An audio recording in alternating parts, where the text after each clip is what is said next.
Well, we are continuing in our story, the story of God, right? And taking on this big task of telling the major storyline of the Bible in 7 weeks. And so I know that we're going to be moving quickly through, but what I hope it does for you is it sparks your imagination to go back and reread some of these stories, to go read God's word for yourself. Last week we kicked off the series, and so of course we started with creation, right? Where it all began and where it all started to go horribly wrong. We saw last week how God was creating and he was saying that things were good, and then he commissions mankind, right? He gives them the cultural mandate to go and be fruitful and multiply, fill the earth, subdue it, work it. He gives us purpose and identity in him. But we also saw, sadly, last week how mankind failed in that responsibility, right? And sin enters the equation through Eve and Adam. And when sin entered the equation, when sin entered the world, everything that we know, everything that we see around us is a result of that brokenness. But even in the midst of that brokenness, even in the midst of the garden and all of the terrible things that happened with sin, God was still showing grace. Today we're going to move forward, we're going to fast forward, and Genesis chapters 3 through 11 describe how some of that plays out, right?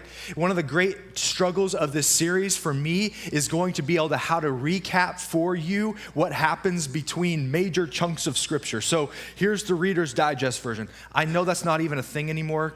You guys, you don't even know what Reader's Digest is. For those of you, here's the Reader's Digest version, okay? That Cain, which was Adam and Eve's son, would kill his brother Abel out of jealousy. And then things would continue to spiral, so much so that things got so wicked in the world that God said, I can't stand it anymore. I'm just going to destroy this world and start over. So he chooses Noah and his family. Noah builds the ark. The floods come, destroy the world. It subsides. Then we fast forward from there a little bit, and the problem is that sin continued to wreck the world. And so even after several generations after Noah and after what God had did through there, the world continued to get more and more sinful and wicked. In Genesis chapter 11, we come to this story of the Tower of Babel, where the people are trying to use this new technology to make a name for themselves by reaching God through their own power and their own ability, which is our complete tendency, right? That's the tendency of sin. That's humankind's tendency and what we call sin is to want our independence from God, to think that we have the power, to think that we have the solution to our own issues. And the further we seek our own initiatives, the further we seek our own solution within this problem called sin, the further we fall into it. So the world continued to get wicked, and yet God, again, we're going to see throughout this whole series, as mankind, as we fail, God continues to show up and show grace. And so how God shows grace and how he begins to change and transform the story of mankind is by choosing a family that he would one day work through to create everything that we know today. So we come to Genesis chapter 12. That's where we're going to hang out for a bit today. When we get here, the world is in bad shape, but rather than judging it again through a flood, God chooses a man and begins to offer grace and redemption through a relationship with a guy named Abram.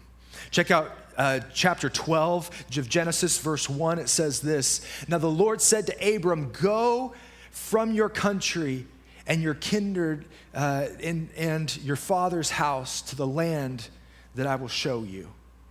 Basically, God tells him, Abram, here's what I want you to do. I want you to get up and move. Now, if you're familiar with the storyline of the Bible, right, and you're familiar with Abram and Abram's story, you know that he does it, right? He gets up and he moves. And this says God, it looks like right here where it says, God says, get up and move and go. And we're like, well, of course he went, because God told him to, right? Because he was the father of the faithful. He was this righteous man. Don't you know, Pastor, that he was in Hebrews chapter 11 as one of the faithful ones? At this point in his life, it's questionable whether even Abraham knew the God of the Bible yet. And so God comes to him and says, I want you to move. And for us, we're thinking, okay, we'll move, right? Moving for us, some of you have done it dozens of times. Some of you have done it a few times in your life. Moving for us, although it's a pain in the butt sometimes, and although it's painful at points, right? It's not that big a deal. For Abram, it was a massive deal. Right? Because for Abram to leave would be such a crazy request, because first of all, he'd have to leave the protection of his family. Back in that day, there was no central government, there was no laws and regulations and things like that. And so where your protection came from was being part of a family. And your family would be part of a clan that you grew up with, and everybody knows each other, and everybody knows great-grandpa, and everybody knows grandpa and dad, and now you get to be part of this clan, and the clan is where not only you belong, but you also find protection there. And so to move out, it's not like moving today, where you know that when you move, especially if you move within our country, you know, okay, the laws are going to be similar, right? Wherever you move in this country, the laws will be semi-similar. You assume that your neighbors will be somewhat hospitable. At least they won't try to kill you, right? At the very least, at baseline. That wasn't a known thing for Abram. When God said, I want you to move, I want you to go, it meant leaving his family and his clan and his protection.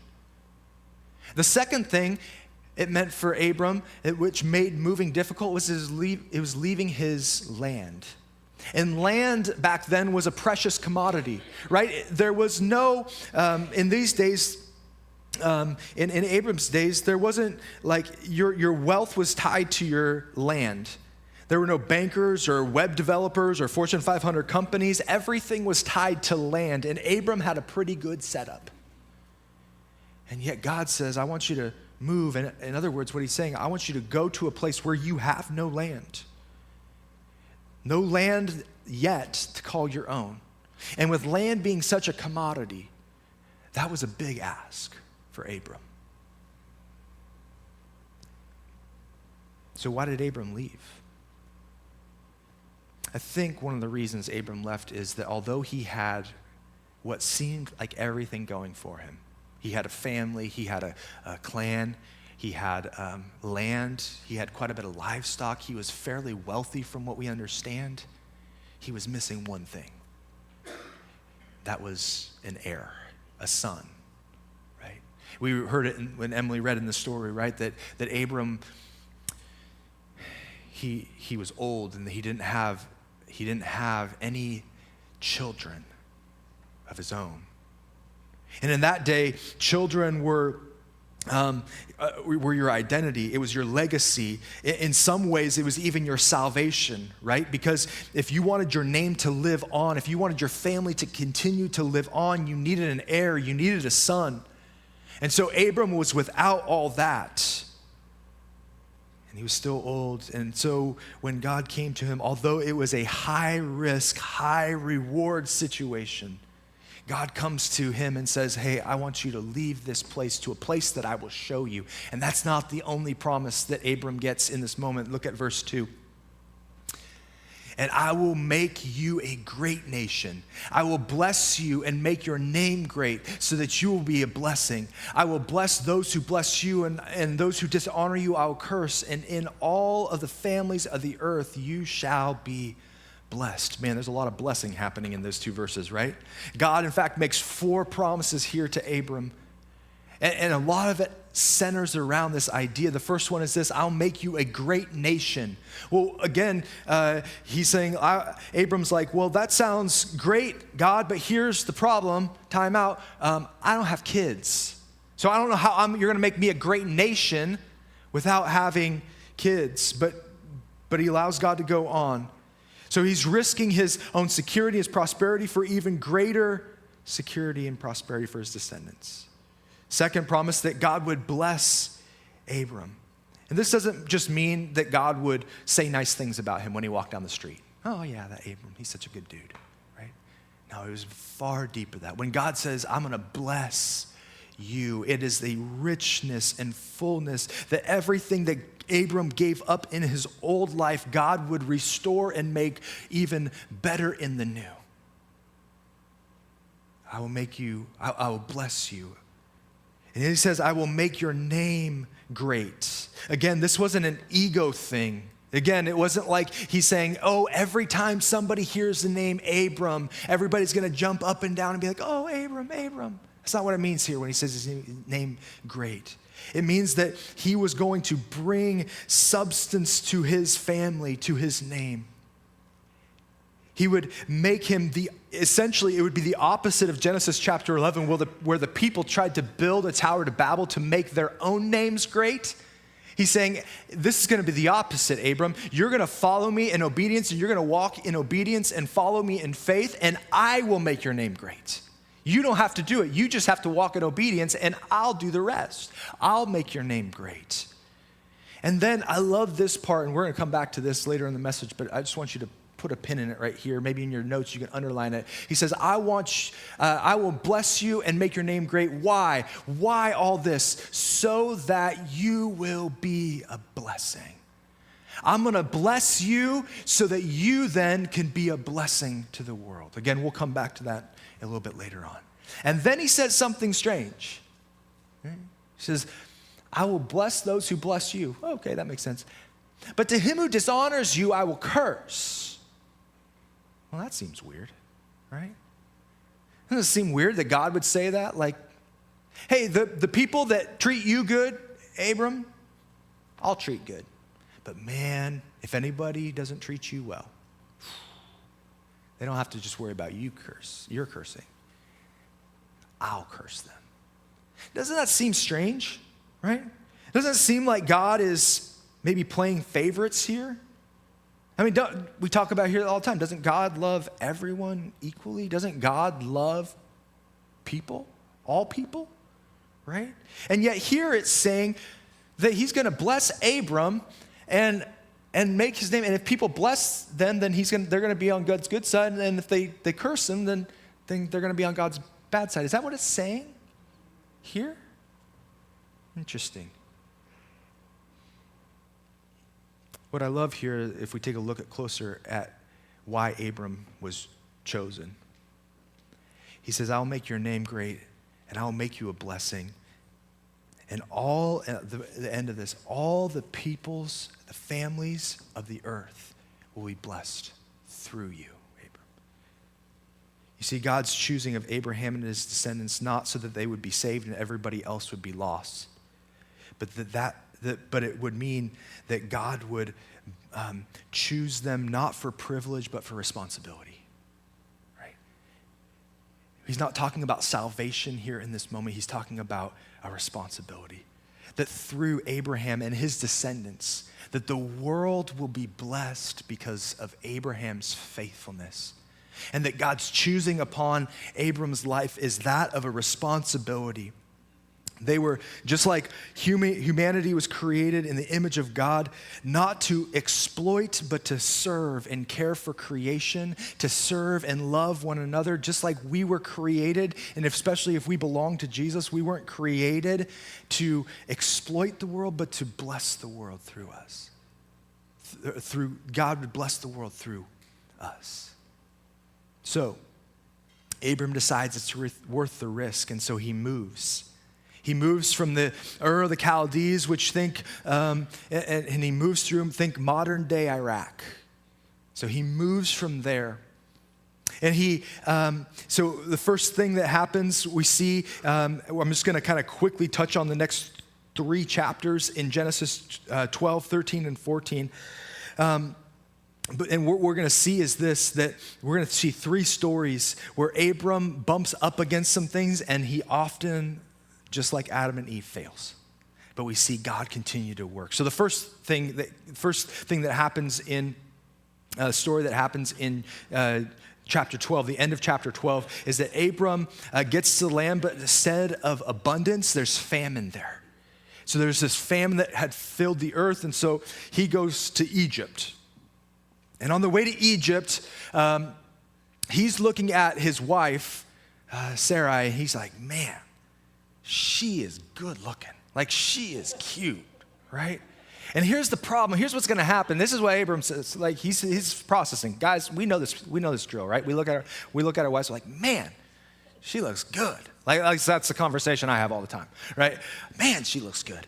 And but here's where Abram goes wrong. He's like, when we get to Egypt, Pharaoh is going to want Sarai, and then he's going to kill me and take my wife. So he does what any like macho man, strong guy that's like got all things going for him, that knows the Lord's on his side.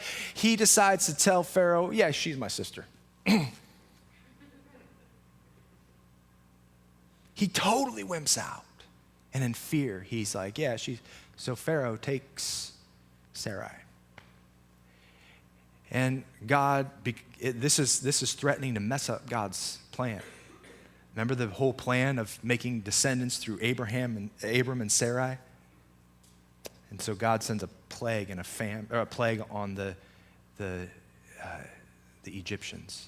And Pharaoh finds out about this. And he goes to Abram, he's like, dude, what are you doing? What the heck, man? You lied to me. I wouldn't have taken her if I knew it was your wife. Get out of here. Go. So they get out of Egypt. That brings us then to chapter 13. And Abram is now headed towards Canaan. And he's brought along his nephew Lot. And the problem is they had too many animals. They had too many herds, right? And the herds were devastating the land, and there was not enough water or food for all the herds. And so Abram said, and so the shepherds, the herdsmen? It's called herdsmen? Okay. They start fighting each other, right? And they start getting in, fist fights and stuff like that in the fields. And so they couldn't have that. And so they said, hey, Abram says, hey, Lot, why don't you take your field, or your guys, your cattle, everything that you have. Why don't you choose? You can go that way, or you can go this way. Whatever you take, I'll take the opposite. It says that Lot looked down into the valley of Sodom, and he saw that there was green grass in abundance. He's like, I'll take that. So he takes his, and they split off. And God continues to show favor to Abram as he goes into this place that doesn't seem all that great. But what he's showing again and again is Abram didn't seize this land for himself. He allowed God to direct his steps. So the second story is told to show us that God is true to his promise to give Abram the land, to bless him in everything he did. And the third story in Genesis 14 is that some of the kings of the land come down and they kidnapped Lot, and Lot gets kind of caught in this crossfire between a couple different kings. And so Lot and his family and his herds get taken in collateral damage. So what we see Abram do at his nice old age of probably late to mid 90s, because everybody feels great at that point in their life, he decides, hey, nobody takes my family and lives. And so he goes in there, he takes his herdsmen, he takes his family, his people that he has with him, and he goes and he rescues Lot, and he brings them back, and he defeats these kings. But what's so fascinating about Abram is this: he continues to trust God in this moment. Because rather than taking possession of all of what that other king had, which he rightfully could have done, he beat that other king, he just leaves and he goes back to where God had called him. This brings us to chapter 15. These three stories, what I hope to show you in this is just how chaotic life was for Abram. He followed God. God said, I want you to move, and I'm going to bring you to this place, and your name's going to be great, and you're going to be a blessing, and through you, it's going to be a blessing, and all this. How many times does it say blessing in this, man? Abram's here, and it's like, bless, bless, bless, bless. He's like, oh, this is great. And then he moves, and life is chaos. And Abram's probably sitting there like, I'm not seeing the blessing, God. Where is this blessing? And maybe some of you feel like that in your life today, right? Where you came to know Jesus and you're like, man, I believed that when I followed him that God would do a blessing in my life and that my life would just be great after following Jesus. And what I've experienced is just chaos. What is up with this? Things haven't gone in my life how I thought they might. And even though things had gone decent for Abram, I mean, he just defeated these kings. He kind of showed his own might. He showed what God can do with, and he's fighting through him. He's made some good and wise choices, and God's been giving him some things along the way. He was still wondering, man, God, I thought you said I was going to have a kid. I thought you said that everything was going to be fine. And if I'm honest, God, I'm feeling a little bit vulnerable out here. I left my family, I left my clan, I left my land. Now I had to fight for it, and I'm feeling just a little bit vulnerable out here. Where are you, God? Where are you at? Because life seems chaotic right now. Can you relate to Abram at all? Moments in your life where life just feels chaotic and maybe you feel vulnerable. Things aren't turning out how you thought they would, or maybe even how you thought God would said they would. I love what happens in Genesis 15, and that's where we're going to land today. He says this, and God knows how Abram's feeling. And so in 15:1, it says this: after these things, the word of the Lord came to Abram in a vision. Fear not, Abram. I am your shield. Your reward shall be very great. I love this verse. And maybe this is the verse that you need to grab out of this message today. And just hold on to it, because you seem like you identify with Abram here. And I love what God comes to him in the middle of knowing how he feels in this moment. And he says, hey, fear not. I am your shield. Those things that I promised to you when you left, when you went out in faith on me, man, you can count on it. I am your shield, and your reward will be great. He reassures Abraham of this original promise, but also, interestingly enough, he allows Abram to express some doubts. Notice verse 2. But Abram said, "O Lord God, what will you give me? For I continue childless, and the heir of my house is Eliezer of Damascus." And Abram said, "Behold, you have given me no offspring, and a member of my household will be my heir." Again, he's saying, this is not adding up, God. I know you're saying that have not fear. I know you're saying that you're my shield, that my reward's going to be great, but I'm not seeing it right now. Here's what God says. And behold, the word of the Lord came to him and said, "This man shall not be your heir. Your very own son shall be your heir." And he brought him outside and said, "Look towards the heavens and number the stars, if you're able to number them." Then he said to him, "So shall your offspring be." He's like, I got an illustration for you, Abram. Come on out here. Come outside your tent. I hear what you're saying, but I want to remind you that I'm good on my promises. So take a look at the stars. Can you count them? No. That's going to be your descendants. That's going to be your offspring.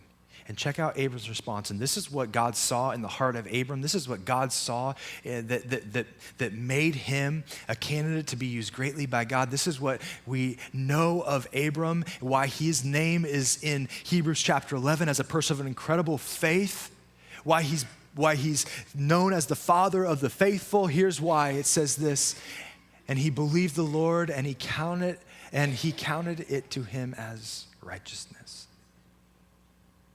He said, "Okay, God, I'm in. I believe you. That whole thing about the stars, the number of the stars, okay, I'll keep trusting you. I'll keep coming to you. I'll keep believing in you. But then what's interesting is that God continues in this conversation in verse 7. We're not going to look necessarily, but he's like, not only am I going to give you an heir, but I'm going to give you this land that you're on right now. This thing that you needed to have security in your life, I'm going to give you this land too. Not only will your offspring be great, but I'm going to give you the land too. And what's interesting here, check out Abram's response in verse 8. Oh Lord God, how am I to know that I shall possess it? Fascinating, right? That Abram says, when God says, hey, trust me, I'm going to give you your descendants. Abram's like, okay, I'm in. And then he says, but I'm going to give you land too. And he's like, oh, whoa, hold on, God. How am I going to know about that? How do I know that's going to happen? That Abram would trust God with his son, an heir, but not for the land. I think one of the things is that Abram's like, okay, I'll see the promise of a son in this generation. I'll see it or I won't, right? Like I can trust God for the here and now. I can just trust God for the next little bit. But this whole thing about land, that's going to happen years down the road. And sometimes we tend to trust God in the here and now, but not what God will do for us in the future. So what God's doing is he's showing Abram, he's like, hey, when I said I was going to bless you wholly, I meant it. And Abram's like, God, I'm still struggling with this, right? And isn't this the relationship that we have with God, right? Where we're like, God, I trust you. But whoa, look at this. I don't know about this, God. What's happening with this? I'm not seeing it right now, but God, I gotta trust you. Oh, but man, anybody else play that game with God? That like yo-yo game with God, that seesaw game where you're like, I trust, no I don't. I trust, no I don't. And that's where Abram's at. He's like, I want to believe. Oh, crud. What about this? So he's got, God, how do I know this? How shall I possess it? How do I know that you're legit, God? And here's what we expect. Here's what God says, and it's everything we would expect him to say, right? Bring me a cow. Huh? That's what he says. Check it out. Yeah, I'm not making this up, right? And he said to him, bring me a heifer, 3 years old. A female goat, 3 years old. A ram, 3 years old. A turtle dove, not 3 years old. And a young pigeon, right? Huh? Abram's like, hey, God, I need to know. How am I knowing that you're going to come through? And God says, bring me livestock. And we're like, that's weird, right? That seems weird to us, but it wasn't for Abram. Because Abram knew exactly what was going to happen. Abram knew what God was going to do because God was about to take Abram through a covenant ceremony. And a covenant ceremony in the Old Testament was a binding ceremony between two people. We don't really have anything that really resembles that other than marriage, right? And even marriage today, especially in our day, is a flawed picture of what a covenant ceremony would be. A covenant ceremony should be what marriage looks like. But in our picture that we view of it today, it's a broken one. What a covenant ceremony is that it was an unbreakable covenant between two people that wanted to tie their fates to each other forever. And it worked this way. They would take these animals, the cow, a goat, a ram, a turtle dove, and a pigeon. We're going to go for it, okay? They cut them in half, right down the middle, cut them in half. And they would draw them out, and they would create a lane in between there. So they would cut the cow in half, they cut the ram in half, they cut the lamb in half, the bird in half, those kinds of things, and they would put it. And then the two people who were making the covenant with one another, they would walk through the pieces of the animal and call down oaths and curses on themselves. Okay, and here's what they would say essentially, loosely translated. If I break the terms of this treaty, may I be torn apart in the same way these animals are torn apart. And this was the covenant ceremony between that people would make. And they said, listen, this is such a big deal that if I break this promise, this is more than just a pinky promise, friends. This is, if I break this, I'm willing to die. I'm willing to be torn apart. I'm willing to turn out exactly how these animals had turned out. So now that I've explained it to you, let's read it. And he brought to him all of these, cut them in half, and laid each half over against the other. And he did not cut the birds in half. And when the birds of prey came down on the carcasses, Abram drove them away. As the sun was going down, a deep sleep fell on Abram. And behold, a dreadful and great darkness fell upon him. Then the Lord said to Abram, know for certain that your offspring will be sojourners in a land that is not theirs, but will be servants there. And they will be afflicted for 400 years. But I will bring judgment on the nation that they serve, and afterward they shall come out with great possessions. As for you, you shall go to your fathers in peace. You shall be buried in a good old age. And they shall come back here in their fourth generation. For the iniquity of the Amorites is not yet complete. And when the sun had gone down and it was dark, behold, a smoking firepot and a flaming torch passed through these pieces. So God continues to make some promises to Abram here. But unlike a traditional covenant ceremony that happened in the old covenant and in the ancient world, something a little bit different happened in this one. Did you catch it?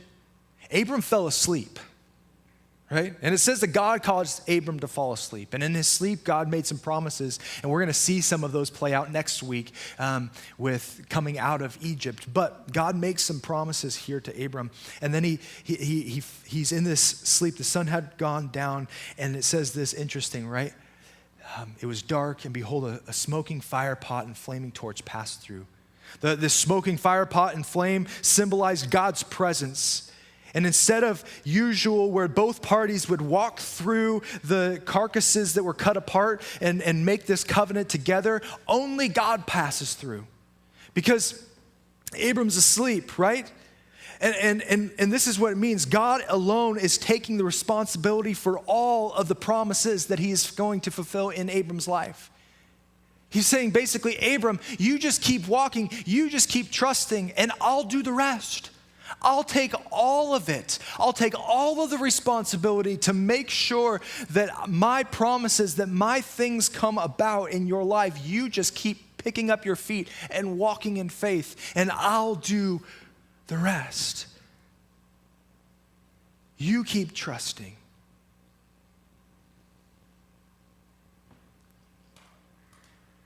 Interesting, the last thing I'll point out about this covenant ceremony. If we fast forward to Genesis chapter 17, God does something else remarkable here.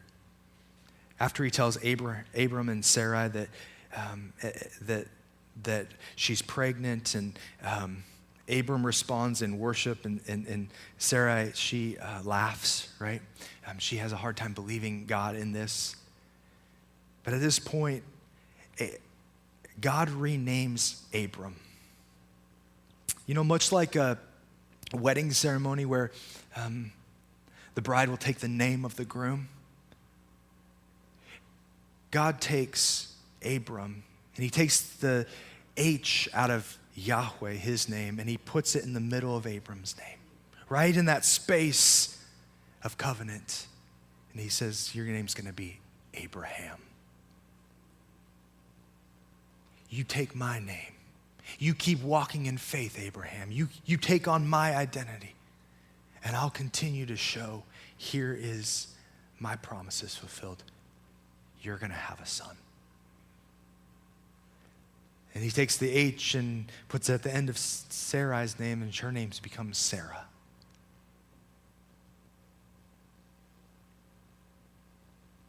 What we see here is the taking of name, and from this point on, you will read in the Old Testament, God introducing himself to his people as the God of Abraham, of Isaac, and Jacob.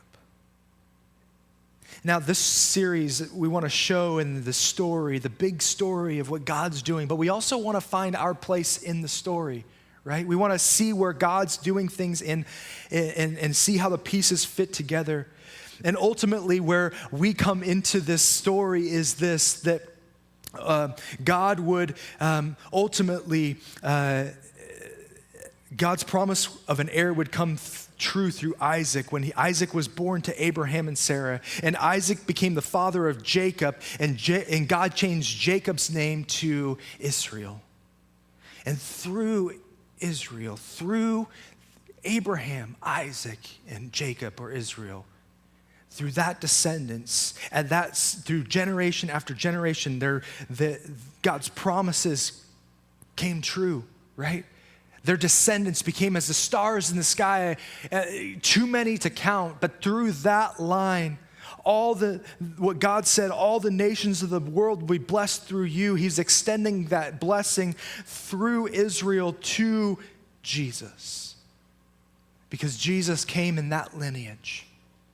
And through that lineage, through Abraham, Isaac, and Jacob, all the way down through the lineage of God, we come to Jesus, and all of the world would ultimately be blessed through Jesus. You and I sit here as a result of the blessing of Genesis chapter 12.